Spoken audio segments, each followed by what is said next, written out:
Thank you so much. I'm very honored to be recognized along with Mitch Katz, who I think is a fantastic public health leader.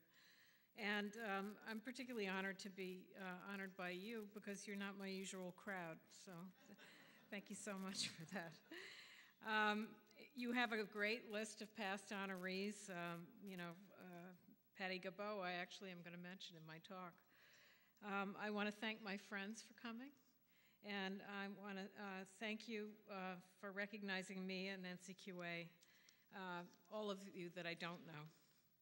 So I just thought I'd reflect for a few minutes on what we need to do in healthcare. And I don't know about you, but in my career, and I think I sit in a very interesting position, I feel like every few years the scales fall from my eyes and I see something different that needs to happen. And I think we're at this momentous occasion, right, when it finally feels like we had a few, starts, and now it feels like we're going to move forward, I hope. So what do we need to do in healthcare? And I think that there are three things that I think we need to really cultivate in ourselves, all of us in healthcare, those in the measurement business, those in the care delivery business, and those of you that are running organizations. First is a sense of responsibility, both for patient outcomes and experiences and for costs, and I'll say more about each of these. Second, compassion and emotional intelligence. I think our healthcare system really has a long way to go in that department. And third, a positive embrace for innovation in care delivery. So let's talk about this sense of responsibility. This needs to reside among us at all levels of the system. In health plans, hospitals, doctors, nurses, all practitioners that are touching patients. For too long, and I think this is one of the ahas for me at NCQA, we all had a narrow view of our jobs. I was a respiratory therapist, and I spent 5 years working in hospitals, and I was always struck by how people would cruise by and do their thing, and there really wasn't a coordination unless there was a heroic nurse, and there are many of them out there. But we all know heroism is not something we can depend on. So, I think we're moving into a different paradigm when healthcare workers can be proud of what they're doing without really exhausting themselves. I think for physicians, there's a particular responsibility as stewards of medical treatment and medical costs. I mean, physicians need to become champions of evidence-based medicine. And we need to move out of the kind of self-advocacy paradigm that I think has too often haunted the medical profession. So let's say a word about costs. When I was in graduate school, we would worry about the cost-quality trade-off. Well, one of the great things, one of the scales that fell off pretty early was I realized it's really not a trade-off. Organized care is more efficient. We can have it both ways. For too long, we have waited to act, compromising our country's competitive position in the world, compromising the future of our children, compromising our ability to invest in badly needed infrastructure and non-healthcare related research. Patty Gabeau, I mentioned her before. We need to do what she's done at Denver Health in her tenure there. If you've seen Lean, and I don't know how many of you are doing it, it really is miraculous, and there's just so much progress that can be made. We can prevent harm, and we can prevent expensive errors, and we can have a patient-centered system. So compassion and emotional intelligence in systems and individuals. So once we fix the quality, we still have this other issue. Even high-quality health care can be terrifying for patients, and I know you all have friends like I do who have faced their own mortality or who have had cancer.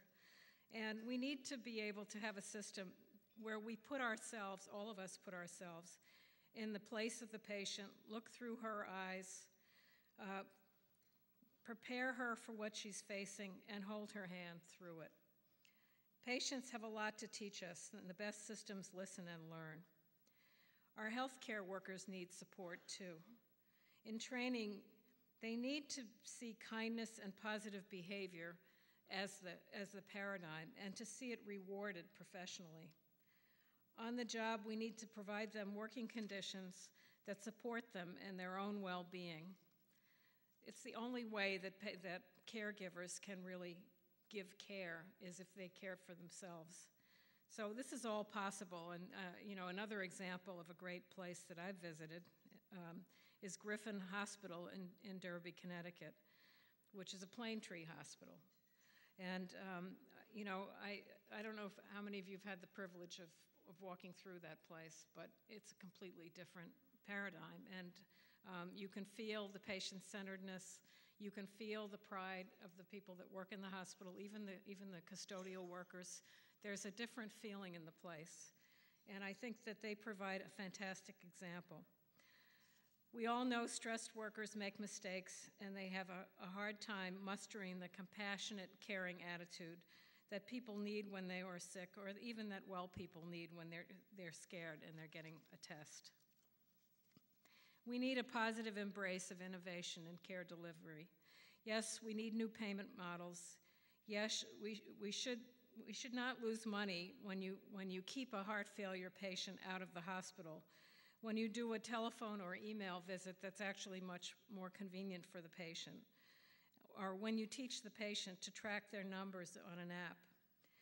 Yes, we need to reorganize care processes to take advantage of these new tools, and we need to give money back to our society, to people to take care of themselves, and to our cities, towns, and federal government to really spend money on the things that are going to make all of us happier and better off, and that will bring these social determinants of health to where they need to be.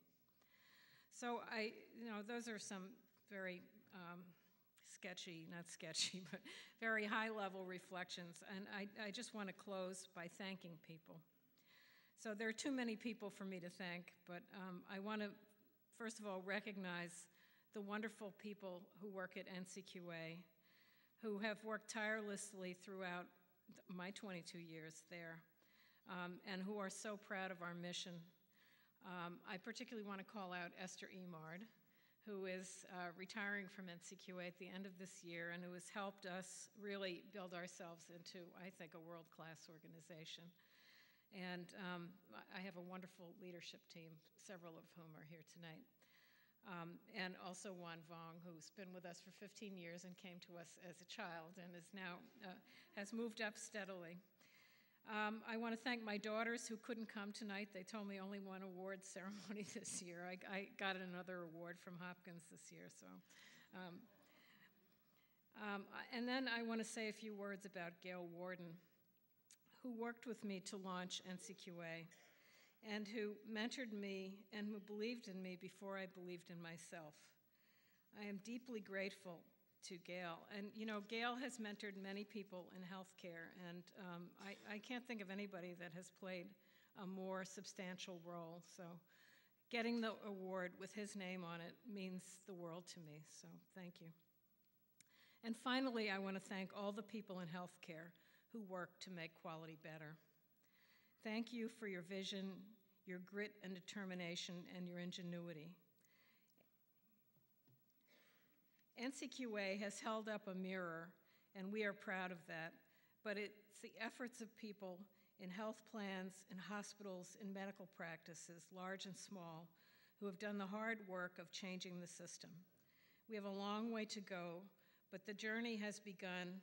We can see the path, and we will get there. So thank you so much again for this tremendous honor.